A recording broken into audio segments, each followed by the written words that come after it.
আসসালামু আলাইকুম। প্রিয় দর্শক, অন্য মঞ্চের আলাপচারিতায় আপনাদের সকলকে আমন্ত্রণ জানাচ্ছি।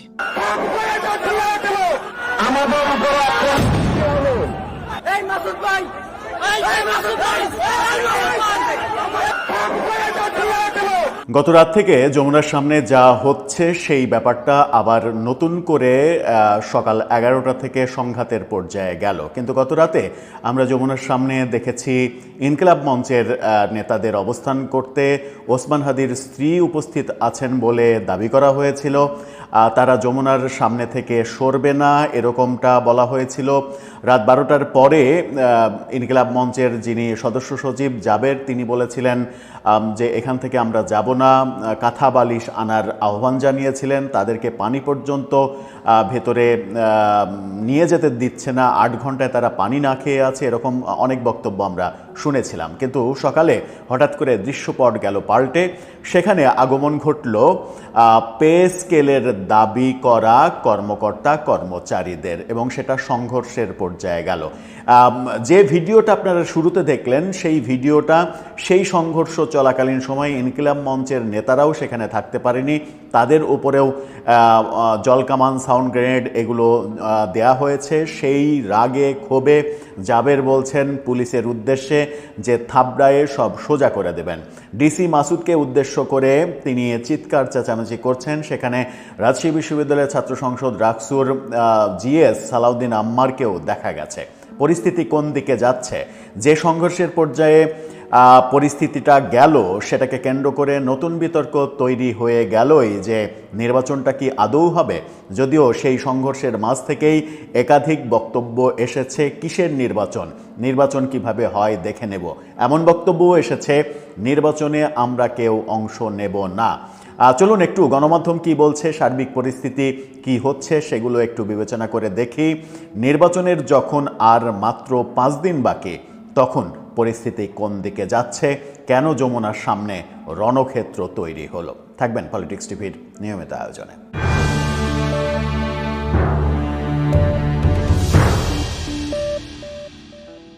দর্শক, বলছিলাম যমুনার সামনে রণক্ষেত্র। প্রথমে শহীদ মিনারে পে স্কেলের দাবিতে জড়ো হওয়া কর্মকর্তা কর্মচারীরা যমুনার সামনে আসলেন। 11টার পরে যমুনার সামনে রণক্ষেত্রের অবস্থা তৈরি হলো। পুলিশ তাদের উপরে টিয়ার সেল ছেড়েছে, সাউন্ড গ্রেনেড মেরেছে, জল কামান মেরেছে, একটা যুদ্ধ অবস্থা তৈরি হয়েছে। কিন্তু মজার ব্যাপার হচ্ছে, গত রাত থেকে ইনকিলাব মঞ্চের নেতারা যমুনার সামনে, একেবারে যমুনার সামনে তারা অবস্থান গ্রহণ করলেও একই কারণে 144 ধারা জারি করা তো অনেক আগে থেকেই আছে এই এলাকায়। একই অবস্থায় তাদের উপরে কোনো ধরনের কোনো জবরদস্তি করা হয়নি। কিন্তু সরকারি কর্মকর্তা কর্মচারীরা যখন পে স্কেলের দাবিতে আন্দোলনে গেলেন, তখন তাদের উপরে শক্তি প্রয়োগ করা হলো। একেবারে ম্যাসাকার অবস্থা হয়েছে, এবং পুলিশের ডিএমপির কমিশনারকে সরাসরি এমন ভিডিও সামাজিক যোগাযোগ মাধ্যমে ছড়িয়ে পড়েছে, গণমাধ্যমের ভিডিও, যেখানে দেখা যাচ্ছে ডিএমপির প্রধান তিনি পুলিশকে অর্ডার দিচ্ছেন ওদেরকে মারতে, প্রতিহত করতে। এই ঘটনায় আমরা সর্বশেষ যে খবরটা জানি, সেই খবরে ডিসি মাসুদ, রমনা অঞ্চলের যে ডিসি, সেই ডিসি মাসুদ সহ অনেক পুলিশ আহত হয়েছে, আন্দোলনকারীদেরও অনেক আহত হয়েছে, এবং অনেককে গ্রেপ্তারের ঘটনাও ঘটেছে। জাবেরের কথা যেটা বলছিলাম, জাবেরকে ওই কথাগুলো বলতে শুনেছি আমরা হোটেল ইন্টারকন্টিনেন্টালের মোড়ে দাঁড়িয়ে। একজন আন্দোলনকারী তিনি কি বলছেন নির্বাচন নিয়ে, সেটা একটু শুনে আসুন, তাহলেই বোঝা যাবে যে কেন প্রসঙ্গটা নির্বাচন কেন্দ্রিক যাচ্ছে। ডিউটি করবো না, আমরা নির্বাচন বয়কট। আগে প্রজ্ঞাপন নির্বাচন, আমরা কেউ নির্বাচনে ডিউটি করবো না। যার যার অবস্থান থেকে কোনো নির্বাচনে ডিউটি করা হবে না। এই যে তিনি বলছেন যে নির্বাচনে তারা ডিউটি করবেন না, অর্থাৎ পে স্কেলের ঘোষণা যদি না হয়, যে আন্দোলন আজকে করা হলো সেই পে স্কেলের ঘোষণা যদি না হয়, তাহলে সরকারি কর্মকর্তা কর্মচারীরা কেউই আগামী নির্বাচনে ডিউটি করবেন না। যদি তারা ডিউটি না করেন, তাহলে নির্বাচন সম্ভব? প্রশ্নের উত্তর হচ্ছে সম্ভব নয়। তাহলে কি নির্বাচন হচ্ছে না? আর নির্বাচন না হলে লাভটা কার, কাদের ঘরে এই লাভের গুড়টা যাবে, সেটা খুব সহজেই অনুমান করা যায়। সব রাজনৈতিক দল কি এই ব্যাপারটা সচেতনভাবে ডিল করছে? যারা আগামীতে ক্ষমতায় যাবে বলে নিশ্চিত হয়ে বসে আছে, তারাও কি বুঝতে পারছে যে কি হতে চলেছে? সময় টেলিভিশনের শিরোনামটা দেখে নিন। সময় টেলিভিশন বলছে, যমুনার সামনে পুলিশের সঙ্গে সরকারি চাকরিজীবীদের দফায় দফায় সংঘর্ষ, এবং সেই সংঘর্ষটা দুপুরের পরে থেমেছে বলে সর্বশেষ অবস্থা আমরা জানি, এবং সেখান থেকে আন্দোলনকারীদের সরিয়ে দিতে পুলিশ শেষ পর্যন্ত সমর্থ হয়েছে, এবং তাতে অনেক আহত হওয়ার ঘটনা ঘটেছে। খুবই গুরুত্বপূর্ণ একজন অফিসার পুলিশের ডিসি মাসুদ, তিনিও আহত হয়েছেন বলে গণমাধ্যম বলছে। সময় টেলিভিশন বলছে যে 11:15টার পর থেকে সংঘর্ষ শুরু হয়। এ সময় পুলিশ আন্দোলনকারীদের উপরে টিয়ার সেল, জলকামান, সাউন্ড গ্রেনেড নিক্ষেপ করে। দুপুর 12টার দিকে ঘটনাস্থলে আসেন ঢাকা মহানগর পুলিশের কমিশনার শেখ সাজ্জাদ আলী। মোতায়েন করা হয় বিজিবি সদস্যদের। এ সময় বেশ কয়েকজন আন্দোলনকারীদের আটক করে পুলিশ। এর আগে নবম পে স্কেলের গেজেট প্রকাশ ও বাস্তবায়নের দাবিতে ঢাকার কেন্দ্রীয় শহীদ মিনারে জড়ো হন সরকারি চাকরিজীবীরা। এরপর সেখান থেকে মিছিল নিয়ে যমুনা অভিমুখে যাত্রা করেন তারা। বেলা 11টার দিকে হোটেল ইন্টারকন্টিনেন্টালের পাশের সড়কে পুলিশের দেয়া ব্যারিকেড ভেঙে যমুনার অভিমুখে গেলেই সংঘর্ষটা তৈরি হয়। এই সংঘর্ষ যখন তৈরি হয় তখন আরও কিছু খবর সামনে এসেছে, গণমাধ্যমের খবর। এই খবরটা দেখে নিন। সেখানে বলা হচ্ছে, যমুনা ঘিরে আন্দোলন, রাজধানীতে 6 প্লাটুন বিজিবি মোতায়েন। 6 প্লাটুন বিজিবি মোতায়েন করা হয়েছে। এই যুগান্তরের এই শিরোনামটা দেখে নিন। সেখানে বলা হচ্ছে, প্রধান উপদেষ্টার বাসভবনের সামনে দফায় দফায় সংঘর্ষ, ডিসি মাসুদ সহ আহত কয়েকজন। এই যে খবরগুলো বলা হচ্ছে, এবং এই খবরগুলো যখন বলা হচ্ছে তখন নির্বাচন নিয়ে একটা শঙ্কা তৈরি হচ্ছে। পে স্কেলের যে দাবিটা করা হচ্ছে যে ঘোষণা করতে হবে, পে স্কেলের এই নাটকটা সরকার যদি তার মেয়াদের শেষ বেলায় এসে না করত, তাহলে কি এই আন্দোলন এই পর্যায়ে যেত? পে স্কেলের সব কিছু তারা তাদের কমিশন দিয়ে সুপারিশ করিয়ে নিয়েছে, প্রস্তাবনা দেয়া হয়েছে। মানে 100 টাকার বেতন 250 টাকা হবে এরকম সুপারিশ করা হয়েছে, যেটা বাংলাদেশ সরকারের বাংলাদেশের যে বর্তমান অর্থনৈতিক অবস্থা, সেই অবস্থায় কোনোভাবেই বাস্তবায়নযোগ্য নয়। বাস্তবায়ন অযোগ্য একটা প্রস্তাবনা সরকার তৈরি করেছে। সেই প্রস্তাবনা তৈরি করে ঝুলিয়ে রেখেছে কি নির্বাচনের আগে এই ধরনের অবস্থা তৈরি করার জন্য? আসলে হচ্ছেটা কি? পে স্কেলের যে সুপারিশ তৈরি হয়েছে, একজন সরকারি কর্মকর্তা কিংবা কর্মচারীর মিনিমাম 2.5 গুণ বেতন বাড়ানোর যে সুপারিশ, সেটা বাংলাদেশের বিবেচনায় কোনোভাবেই কি গ্রহণযোগ্য? সরকারি চাকরিজীবীদের আপনি 100 টাকার বেতন 250 টাকা করে দেবেন, পেনশন 1 টাকার পেনশন 2 টাকা করে দেবেন, 2.5 টাকা করে দেবেন। এই যদি অবস্থা হয়, তাহলে বেসরকারি, সরকারি চাকরিজীবী আর কয়জন? বেসরকারি যে লক্ষ কোটি মানুষ চাকরিজীবী, তারা কি করবে? তাদের কি অবস্থা হবে? সরকারি চাকরিজীবীদের বেতন 2.5 গুণ বাড়ার সঙ্গে সঙ্গে বাজারে নিত্য প্রয়োজনীয় দ্রব্যের দাম 2.5 গুণ বেড়ে যাবে। তাহলে সাধারণ মানুষের অবস্থা কি হবে? সাধারণ মানুষের নাকানি চুবানি খেতে হবে। এই ধরনের গণবিরোধী, বলা যায় যে এক ধরনের সাধারণ মানুষের বিরোধী প্রপোজাল যে সরকার তৈরি করেছে, সেটাই তো একটা সর্বনাশা প্রপোজাল। এবং সেটা বাস্তবায়ন করবে আশা দিয়ে শেষ মুহূর্তে আবার ঘোষণা দেওয়া যে আমরা প্রস্তাবনা তৈরি করে গেলাম, পরবর্তী সরকারে সে এটা বাস্তবায়ন করবে। এই যে সুযোগটা তৈরি করে দেয়া সরকারি কর্মকর্তা কর্মচারীদের, এই সুযোগটা তৈরি করে দেয়াটা কি তাদের জন্য ঠিক হলো? নাকি এই যে গতরাতে ইনকিলাব মঞ্চের যমুনার সামনে অবস্থান গ্রহণ, হুমকি দেয়া যে কালকের মধ্যে 50 লক্ষ লোক ঢাকায় মোতায়েন করা হবে, যেহেতু আজকে জুম্মার দিন, জুম্মার নামাজের পরে কাদের সমাবেশ করা খুব সহজ, কাদের পক্ষে লোক জমায়েত করা খুব সহজ, ব্যাপারগুলো খুবই পরিষ্কার ব্যাপার। কিন্তু সেই পরিষ্কার ব্যাপারগুলো আদতে আমরা কি বুঝতে পারছি? কিংবা যারা আশায় বুক বেঁধে আছে যে আগামীতে নির্বাচনের পরে ক্ষমতায় যাবে, তারা কি বুঝতে পারছে যে কি হতে চলেছে? পে কমিশনের দাবিতে যারা আন্দোলনে এসেছেন সরকারি কর্মচারী, তাদেরও সন্দেহ যেমন একটা দলকে, এই ইনকিলাব মঞ্চ, নাসিরউদ্দিন পাটোয়ারি, ছাত্র শিবির, জামায়াতে ইসলামীরও সন্দেহ হাদিকে হত্যা করিয়েছে বিএনপি। তারা হয়তো এমন একটা তদন্ত প্রতিবেদনের জন্যই অপেক্ষা করছে।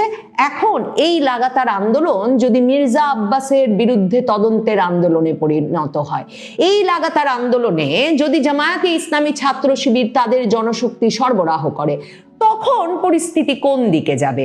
মানে রাজপথের এই আন্দোলন কোন দলের বিরুদ্ধে, নাকি রাজপথের এই আন্দোলন এমন অস্থিতিশীলতা তৈরিতে যাতে শেষ পর্যন্ত ইউনূস সরকারে থাকাটা আরো লম্বা হয়? বাংলাদেশের প্রধান উপদেষ্টা ডক্টর মোহাম্মদ ইউনূসের বাসভবন যমুনার সামনে নাটক চরমভাবে জমে উঠেছে। নির্বাচনের যখন আর মাত্র 4-5 দিন বাকি, তখন যমুনার মতো স্পর্শকাতর স্থাপনার সামনে এমন নাটক ঘোরতর রণক্ষেত্রে পরিণত হয়েছে। যমুনার সামনের জায়গা সরকারের পে স্কেল কমিশন বাস্তবায়নের দাবিতে সরকারি কর্মচারীরা নাকি নেমে এসেছেন। বেশিরভাগ সংবাদ মাধ্যমই এদেরকে আন্দোলনকারী বলে অভিহিত করছেন, মানে এদের কোনো রাজনৈতিক দল মতের পরিচয় পাওয়া যাচ্ছে না। হাজারে হাজারে এরা নেমে এসে পুলিশের সামনে, আইন শৃঙ্খলা বাহিনীর সামনে এমন প্রতিরোধ গড়ে তুলেছেন, নিশ্চয়ই অনেকেই সামাজিক যোগাযোগ মাধ্যমে ঘুরছে, ছবি ভিডিও দেখেছেন। জল কামান দিয়ে, টিয়ার গ্যাস দিয়ে, লাঠি চার্জ করে কিছুতেই তাদেরকে ঠেকানো যাচ্ছে না। মানে এই পরিস্থিতি যে যমুনার সামনে নির্বাচনের 4-5 দিন বাকি থাকতে, যখন আইন শৃঙ্খলা রক্ষাকারী বাহিনী পরিস্থিতিকে নিয়ন্ত্রণে রাখতে সারা দেশে সর্বোচ্চ সতর্কাবস্থায় আছে, বুঝতে অসুবিধা হওয়ার কোনো কারণ থাকে না যে এই নাটক এক রকমের সাজানো হয়েছে নির্বাচনের আগে পরিস্থিতিটাকে বেশ গরম করে তুলতে। এখন এই পরিস্থিতি গরম করে তোলার উদ্দেশ্য কি, সে নিয়ে নানা রকম ভাবে বিশ্লেষণ করে তোলা যেতেই পারে। এক রকমের দিন রাতের নাটকের ব্যবস্থা করা হয়েছে। দিনের বেলায় বেরিয়ে এসেছে পে কমিশন বাস্তবায়নের দাবিতে সরকারি কর্মচারীরা। রাত থেকে, গতকাল সন্ধ্যা থেকে যমুনার সামনে অবস্থান নিয়েছেন ওসমান হাদির পরিবারের সদস্য, মানে পরিবারের ভাই বোনকে তো 2 কোটি টাকার ফ্ল্যাট দেওয়া হয়েছে, ভাইকে দেওয়া হয়েছে যুক্তরাজ্যের দূতাবাসের চাকরি। পরিবারের সদস্য বলতে ওসমান হাদির স্ত্রী এবং তার ইনকিলাব মঞ্চের নেতাকর্মীরা এসে যমুনার সামনে অবস্থান নিয়েছেন। তারা আবার বলেছেন তাদের এই লাগাতার অবরোধ ছেড়ে তারা কিছুতেই যাবেন না যতক্ষণ পর্যন্ত না ডক্টর ইউনূস বেরিয়ে এসে বলবেন যে জাতিসংঘ ওসমান হাদির হত্যাকাণ্ডের তদন্ত করবে। মানে ওসমান হাদির সহকর্মী, ওসমান হাদির স্ত্রী একদমই বিশ্বাস করেন নাই।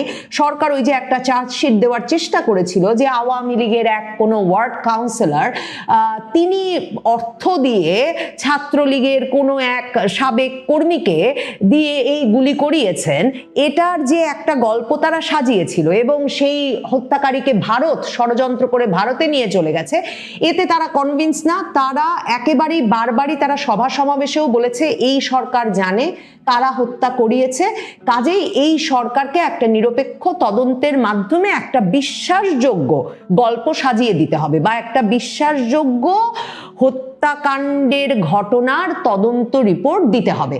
তো এই হচ্ছে পরিস্থিতি। একদিকে হাদির ইনকিলাব মঞ্চ যমুনার সামনে, একদিকে সাধারণ কর্মচারীরা যমুনার সামনে।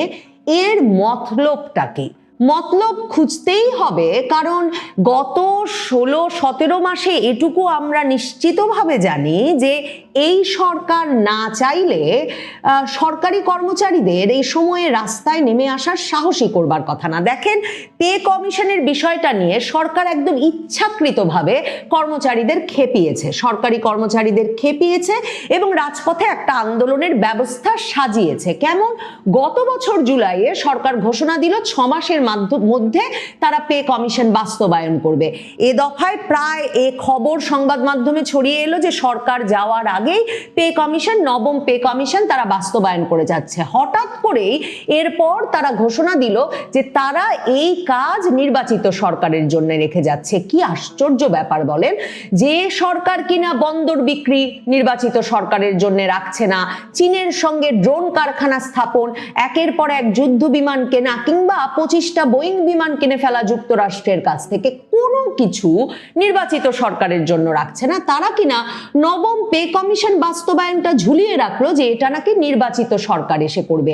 আরো আশ্চর্যের বিষয়, অর্থ উপদেষ্টা সম্প্রতি এটাও বলেছেন যে অর্থের ব্যবস্থাও নাকি অন্তর্বর্তী সরকার করে গেছেন যাতে নির্বাচিত সরকার এসেই এটা বাস্তবায়ন করতে পারেন, কিন্তু তবু তারা বাস্তবায়ন করবেন না।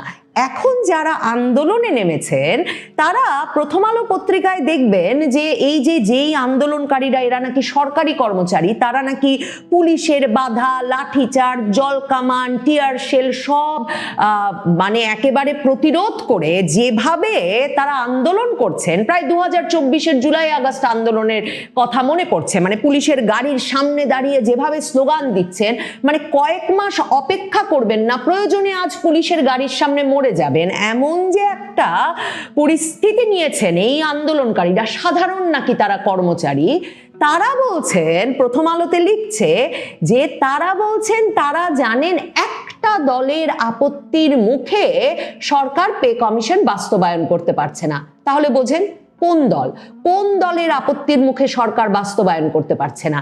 এই নাটকটা যে সাজানো হয়েছে এর ফলাফলে তার মানে এক হতে পারে এই আন্দোলন আরো মারমুখী হয়ে উঠতে পারে, পুলিশ এবং সরকারি কর্মচারীদের মধ্যে এমন দ্বন্দ্ব বেঁধে যেতে পারে যে নির্বাচনের আগে সরকারি কর্মচারীরা বলতে পারেন যে তারা নির্বাচনী দায়িত্ব পালন করবেন না কারণ তাদের সহকর্মীদের গায়ে হাত উঠেছে। অথবা হতে পারে যে পক্ষটি আপত্তি করে নাই, মানে আর একটা পক্ষ আপত্তি করবে কেন বলুন তো, অন্তর্বর্তী সরকার যদি এর অর্থের সংস্থান করেই রেখে যান তাহলে যে সরকারি ক্ষমতায় আসবেন সে সরকার এসে তো আরো জনপ্রিয়তা পাবেন যে তাদের সময়ে নবম কমিশন বাস্তবায়িত হয়ে গেছে, তারা আসা মাত্র।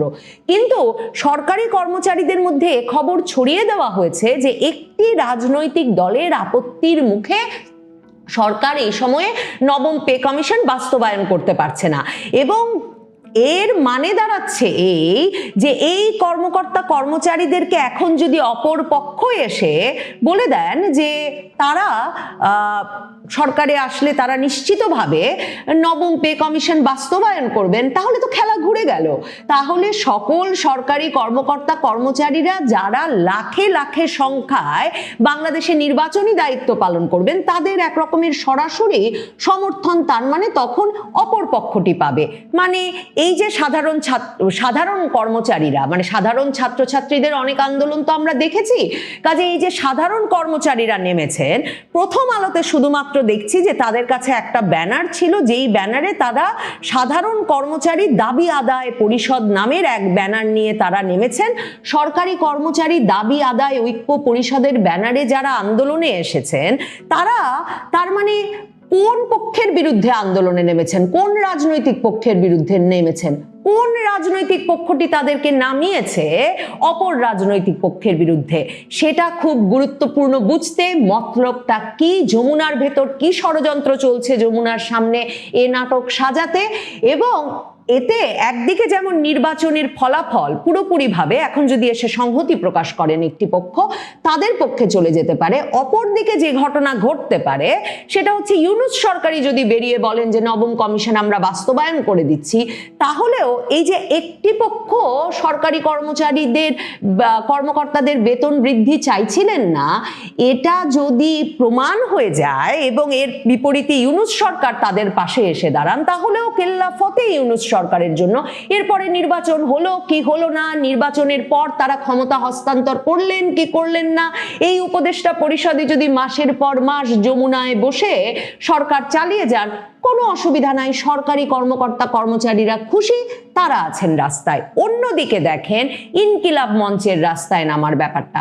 ইনকিলাব মঞ্চ জানুয়ারি মাস থেকেই বারবার রাস্তায় নেমেও কোনো ফল পাচ্ছে না, কারণ সরকার অন্যদিকে তার ভাইকে বোনকে, মানে হাদির মৃত্যুর পর তো আমি দেখলাম যে এই পরিবারের সবাই নেতা, আমরা দেখলাম ভাইও বক্তৃতা দেন সভা সমাবেশে, বোনও বক্তৃতা দেন সভা সমাবেশে, বোনকে ভাইকে সরকারের খুশি করে ফেলা হয়েছে। একমাত্র ইনকিলাব মঞ্চের এই যে জাবের জুমা, মানে হাদির যে একেবারে সহকর্মী, দল তো আর বিশেষ কোনো বড় নয়, তারা আর হাদির স্ত্রী, তারা এখনো বিচার চাইছেন। তারা কয়েক দফায় কিন্তু নেমেছেন রাস্তায়, তাদের দাবির সঙ্গে সংহতি জানিয়ে সিলেট শাহজালাল বিশ্ববিদ্যালয়ে, রংপুর বিশ্ববিদ্যালয়ে, চট্টগ্রামে, নানা জায়গায় এর মধ্যে সভা সমাবেশ সবই হয়েছে।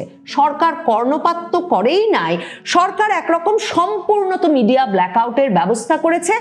মানে হঠাৎ করে দুদিন ধরে লাগাতার অবরোধ চললে কোনো এক কোনায় হঠাৎ খবর দেখবেন, তারপর যদি ইনকিলাব মঞ্চের পেজে যান তখন দেখবেন সারা দেশব্যাপী এরা লাগাতার কর্মসূচি চালাচ্ছেন, কিন্তু সরকার একদম এদের কোনো দাবির দিকে আর সাড়া দিচ্ছেন না, কারণ সরকারের যা দেওয়া নেওয়ার সব হয়ে গেছে। কাজে এখন আর যে ইউনূস হাদির জানাজায় গিয়ে বলে এসেছিলেন অগ্রাধিকার ভিত্তিতে এই বিচার করতে হবে, তারপর যেই রিজওয়ানা হাসান, যেই আসিফ নজরুল বলেছিলেন 7ই জানুয়ারির মধ্যে তারা বিচার প্রক্রিয়া শুরু করবেন, কারো মুখ দিয়ে আর কোনো কথা নাই। এরা গিয়ে বসেছেন আবার যমুনার সামনে, এবং এই যে তারা বলছেন লাগাতার আন্দোলনে তারা থাকবেন যতক্ষণ জাতিসংঘের তদন্তের ব্যবস্থা না করা হবে, তাদের এই দাবির যুক্তিসঙ্গত কারণ আছে। কারণ তারা দেখেছেন ইউনূস চেয়েছেন আর 2024-এর জুলাই আগস্ট আন্দোলনের একটা প্রতিবেদন, আনঅফিসিয়াল অনানুষ্ঠানিক প্রতিবেদন তৈরি করে দিয়েছেন জাতিসংঘের ভলকার টুর্ক তার বন্ধু ইউনূসকে। কাজেই হাদির পরিবার, হাদির বন্ধু বান্ধব তো ভাবতেই পারেন যে ইউনূস চাইলেই জাতিসংঘের তদন্ত হতে পারে, এবং নিশ্চয়ই হতে পারে, কিন্তু এ বিষয়েও কোনো সাড়া পাওয়া যাচ্ছে না। এরই মধ্যে হাদির এই মানে তদন্ত যাতে জাতিসংঘকে দেওয়া হয় এই লাগাতার অবস্থানের সঙ্গে এসে সংহতি প্রকাশ করেছেন নাসির উদ্দিন পাটোয়ারি। ঢাকা 8 আসনে জাতীয় নাগরিক পার্টির যে নেতা এখন হাদির আসনে দাঁড়িয়েছেন মির্জা আব্বাসের বিরুদ্ধে। দেখেন জামায়াতে ইসলামী মানে নাসির উদ্দিন পাটোয়ারিদের যে মানে মূল সংগঠন, সেই জামায়াতে ইসলামী যে ইশতেহার প্রকাশ করেছে, সেই ইশতেহারের মলাটে তারা ছবি দিয়েছে তাদের 3 শহীদের, এক আবরার ফাহাদ বুয়েটের, 2 আবু সাইদ 2024-এর রংপুরের শহীদ, অন্যদিকে আরেকজনের ছবি তারা দিয়েছে সেটা হাদির ছবি। এখন হাদির স্ত্রী, হাদির দল লাগাতার অবস্থানে থাকলে জামায়াতে ইসলামীর কি সেখানে এসে যোগ দেওয়া যুক্তিসঙ্গত নয়? তারা কি সেখানে যোগ না দিয়ে পারবে? নাসির উদ্দিন পাটোয়ারি যে এসে যোগ দিয়েছেন, এই নাসির উদ্দিন পাটোয়ারি মানে জাতীয় নাগরিক পার্টি, জামায়াতে ইসলামী, ছাত্র শিবিরের নেতা সাদিক কায়েম, ইনকিলাব মঞ্চের নেতাকর্মীরা প্রত্যেকে আঙুল তুলেছিলেন ঢাকা 8-এর মির্জা আব্বাসের দিকে, যে মির্জা আব্বাসই হাদিকে হত্যা করিয়েছিলেন। তাদের মনে সন্দেহ আসলে বিএনপিকে ঘিরে। ওই যে পে কমিশনের দাবিতে যারা আন্দোলনে এসেছেন সরকারি কর্মচারী, তাদেরও সন্দেহ যেমন একটা দলকে, এই ইনকিলাব মঞ্চ, নাসির উদ্দিন পাটোয়ারি, ছাত্র শিবির, জামায়াতে ইসলামীরও সন্দেহ হাদিকে হত্যা করিয়েছে বিএনপি। তারা হয়তো এমন একটা তদন্ত প্রতিবেদনের জন্যই অপেক্ষা করছে। এখন এই লাগাতার আন্দোলন যদি মির্জা আব্বাসের বিরুদ্ধে তদন্তের আন্দোলনে পরিণত হয়, এই লাগাতার আন্দোলনে যদি জামায়াতে ইসলামী, ছাত্র শিবির তাদের জনশক্তি সরবরাহ করে, তখন পরিস্থিতি কোন দিকে যাবে? মানে রাজপথের এই আন্দোলন কোন দলের বিরুদ্ধে, নাকি রাজপথের এই আন্দোলন এমন অস্থিতিশীলতা তৈরিতে যাতে শেষ পর্যন্ত ইউনূস সরকারে থাকাটা আরো লম্বা হয়? দেখেন, যাই ঘটুক না কেন, ক্ষমতার চাবিকাঠি ইউনূস সরকারের হাতে রাখার ব্যবস্থা নিশ্চয়ই যমুনার সামনের এই নাটকগুলো দিয়ে হচ্ছে। তাই সরকারি কর্মকর্তা কর্মচারীরা তারা তাদের বিরুদ্ধে শাস্তিমূলক ব্যবস্থা নেওয়ার কোনো আশঙ্কা ছাড়া পুলিশের বিরুদ্ধে নাম, পরিচয়, চেহারা খুলে এমন আন্দোলন গড়ে তুলছেন নির্বাচনের আর 4 দিন বাকি থাকতে। মনে রাখবেন, এই কোনো আন্দোলন নাটকের একটিও কারো সরাসরি নির্দেশ ছাড়া, কারো রাজনৈতিক ফায়দা ছাড়া এই সময়ে ঘটতেই পারে না।